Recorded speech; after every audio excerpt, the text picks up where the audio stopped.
happy couples know that somehow they get rid of this and they become all for the other person.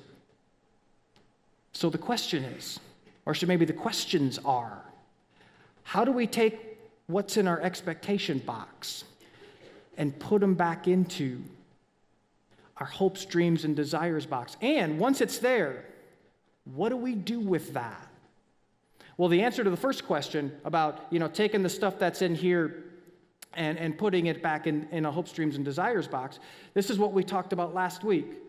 And happy couples know we just decide that other person doesn't owe me anything. And the word decide is really key because it's not a feeling, it's not a he or she deserves or anything like that. We just decide that the other person doesn't owe me anything. That, you know what? That I owe that other person everything, but am owed nothing in return. And for this to work, and for some of you, this is going to frustrate some of you, it has to be mutual. Why? Because Paul said, submit to one another out of reverence to Christ. I'm telling you, this is what oneness in a relationship looks like. The other person's best before mine. Now, last week, I gave you some homework. And I actually gave you two questions that I wanted you to kind of wrestle with on your own. And here were the two questions. The first question is, what's in your box? And we said this is just a really important question for you to have the answer to. And the second one is equally as important. We said, hey, are you expecting someone to carry it around for you? Now, today I have some more homework for you. And for some of you, this piece of homework is going to be very risky for you. And for some of you, it's going to be very hard for you. But here's what I want you to do today. I want you to go to your fiance or significant other or your spouse. I want you to ask this question. What's in your box? Now, when you ask this question, you don't do it on the way home, okay? Because I know some of you are like, man, we only live half a mile from church, and so that's perfect, and get it out and be home in time and all that stuff. Listen, you got to make sure you wait for the right time. What is in your box? Now, I know some of you, you're thinking, oh no, she's here.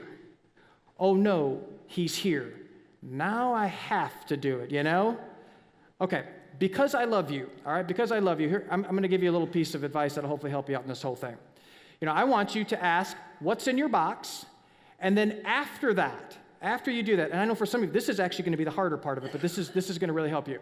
When you ask what's in your box, I want you to stop talking and then do this, and just listen.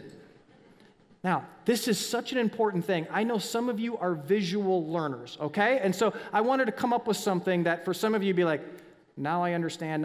So I came up with this, all right? The emoji sentence, all right? The emoji sentence. You see how creative this is?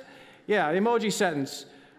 Box question, what's in your box? Zip the lip and listen, all right? That's the thing, all right? So we're going to do that right there. Now, kidding aside, but guys, for some of you, you're going to go and you're going to ask your fiance, your wife, or your significant other, what's in your box? And they're going to pass out because you asked. But others, they may get mad because they may go, we've been together 10 years and you still don't know? Listen, if she gets mad, I just want you to take it because you've been together 10 years and you still don't know.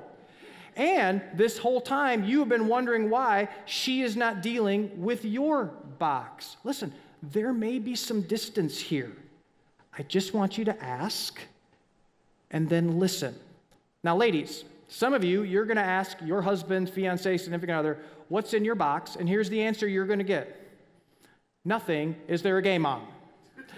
And the thing is that, we for many of us guys, we don't even know we have a box. And so we're not really lying. Now, we expect you to fulfill these things that we've never defined for ourselves, but there's just kind of this part of us that's just kind of like, hey, listen, no box, no talk, don't want to go there, and so we just kind of don't want to go there. Now, guys, this is why last week I wanted you to start thinking about what's in your box. You need to know, and here's the thing, you do know. And ladies, let me tell you something else about us guys, at least about some of us guys. We're scared to talk about this. And guys, the reason why you need to talk about it is because you're scared to talk about this. Now, this question, this is the great question. This is the I'm all in question. This is, I'm all into this relationship so much. I want to know what your hopes, dreams, and desires are. And this question, this is such a powerful question, because here's what this question is. This question is the less self question. This is, hey, I am more interested in what's in your box than what's in my box. And here's the thing about less self people, and you know this because you've been around less self people. Less self people are happier people. And less self relationships are the richest and happiest relationships. Now, I know for some of you, you're arguing with me in your mind. And here's what your argument really is. It's this. Hey, before I move forward, what about? Before I move forward, what about? And really the core to your pushback, and it's a valid one, all right? It's a valid one. The core to your pushback is really this. Well, if I take the pressure off, I'm afraid. Hey, if I take the pressure off, I'm afraid they'll start. If I take the pressure off, I'm afraid he'll stop. If I take the pressure off, I'm afraid she won't or she will. Now listen, this is not going to make any sense to you because it doesn't really make sense, but this is the way forward. You see, if your relationship has just boiled down to simply a tug of war, and what I mean by a tug of war, it's like it's an argument over the box, and you're standing there and the other person's standing on the other side of the box, and you're pulling this way and you're wondering how much the other person's going to pull back or not pull back. And so do I pull a little bit lighter or do I pull a little bit more? And there's this constant thing. If your relationship has boiled down to a tug of war, the thought of dropping your end of the rope is frightening for you, and I completely understand that. Listen, I understand how this works, okay? It's kind of like, all right, honey, you heard what the pastor said about the rope, and so here's what we're going to do. When I count to 3, we're going to drop our rope at the same time, okay? 1, 2, 2.5, 2 3/4. And listen, here's the thing. You're afraid. You're afraid. You're afraid if you let the pressure off, that somehow you're going to have to spend all of your time over there, that you're going to spend the rest of your time, the rest of your relationship working out of the other person's box. Listen, I understand you're afraid, but if you're a Christian, we have to go first. And here's why. Because when you were dead in your sin, because when you didn't even care to consider God, God through Christ dropped his end of the rope. He did something for you, whether or not you were going to respond to what he did for you. That's what's called the gospel. That's what's called the good news.